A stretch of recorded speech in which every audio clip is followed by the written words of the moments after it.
बिस्मिल्लाहिर्रहमानिर्रहीम। अस्सलाम वालेकुम प्यारे व्यूअर्स, कैसे हैं? उम्मीद है बिल्कुल ठीक होंगे। आज मैंने बनाई है धुआंधार माश की दाल। तो इसका जो टेस्ट है, इसका फ्लेवर है, जो ये रेस्टोरेंट से भी ज़्यादा मज़े का है। तो मुझे बहुत अच्छी लगी ये रेसिपी, तो मैंने सोचा मैं आप लोगों के साथ भी ये रेसिपी शेयर करती हूँ। इसके लिए मैंने 1 पाव जो है ना माश की दाल ली है। इसे ना पहले हमने बॉईल करना है। इसमें 1 चम्मच नमक का डाला है और जब बॉयल आने लगे तो ऊपर ये झाग जो है ना, ये आपने सारी उतार देनी है, क्योंकि ये हमारी सेहत के लिए बिल्कुल भी अच्छी नहीं है।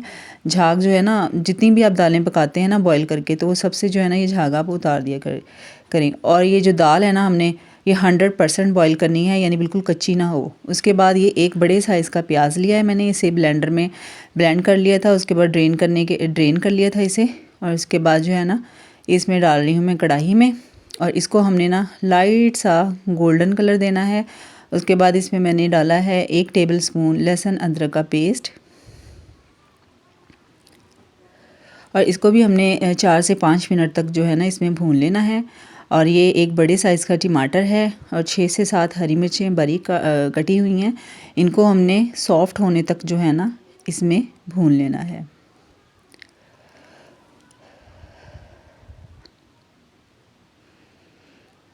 और ये देखिए जी, ये सॉफ्ट बिल्कुल हो चुके हैं हमारे टमाटर। और अब इसके बाद इसमें थोड़ा सा पानी डालना है और इसमें हमने मसाले डालने हैं। ये हाफ़ टेबल स्पून जो है नमक है, और हाफ़ टी स्पून जो है इसमें हल्दी जाएगी, और हाफ़ टेबल स्पून जो है कुटी हुई लाल मिर्च है, और हाफ़ टेबल स्पून ही इसमें लाल मिर्च पाउडर, और 1 टीस्पून भर के इसमें डालना है पिसा हुआ धनिया। अब इसको भी हम अच्छी तरह से भून लेंगे। और इसमें ना अच्छी सी खुशबू के लिए मैंने 1 टेबल स्पून जो है ना बिरयानी मसाला वो डाल दिया था। तो उससे जो है ना हमारे जो माश की दाल है ना, इसमें से बहुत मज़े की जो है ना खुशबू आएगी। जैसे हम होटलों से लेते हैं ना माश की दाल, उससे भी कहीं ज़्यादा मज़े की इसमें से खुशबू, और इसका टेस्ट जो है बिल्कुल चेंज हो जाएगा। इसमें हमने अभी से उस वक्त तक भूनना है जब तक पानी जो है वो बिल्कुल खुश्क नहीं हो जाता। और ये देखिए जी, पानी बिल्कुल खुश्क हो चुका है, घी ऊपर आ चुका है। अब इसमें बॉईल की हुई जो माश की दाल है वो डालनी है।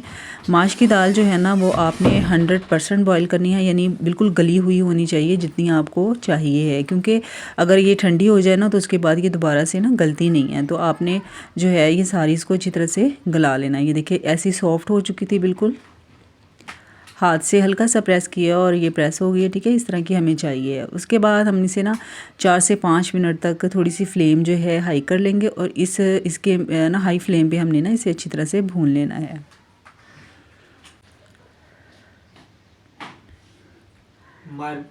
इसको ना अच्छी तरह से, ये देखिए मैंने इसे अच्छी तरह से भून लिया। इसमें से हल्का हल्का सा घी निकलना शुरू हो चुका था। उसके बाद इसको 5 मिनट के लिए दम पे लगा देना है, ताकि इसमें से घी जो है ना अच्छी तरह से निकल आए। उसके बाद इसके ऊपर जो है ना मैं डाल रही हूँ हरा धनिया। हरा धनिया जो है ना, इसको मैंने बारीक बारीक काट लिया था, ये डाल देना है इसमें। इसको अच्छी तरह से मिक्स कर लेना है। और इसके ऊपर जो हमने उसका दम लगाना है ना इसे, तो कोयले जो थे ना उनको पहले ही मैंने ना आग पे उनको जला लिया था, मतलब रेड हो गए थे। तो इसमें मैंने ना ये फॉइल पेपर रखा है, और इसके ऊपर जो है ना हमारे जलते हुए कोयले जो हैं वो रख देंगे। ये छोटे छोटे कोयले थे, इसलिए मैंने 2-3 जो है ना टुकड़े इसके, तो ये मैंने इनको ना आग के ऊपर रेड कर लिया था। अब इसके ऊपर थोड़ा सा हमने ना घी डालना है, ठीक है, धुएं के लिए। तो इस जैसे ही धुआं निकलना शुरू, फ़ौरन आपने ऊपर ढक्कन दे देना है। ये चूल्हा बंद कर देना है आपने। सिर्फ 2 मिनट के लिए जो है ना हमने इस पर दम लगाना है।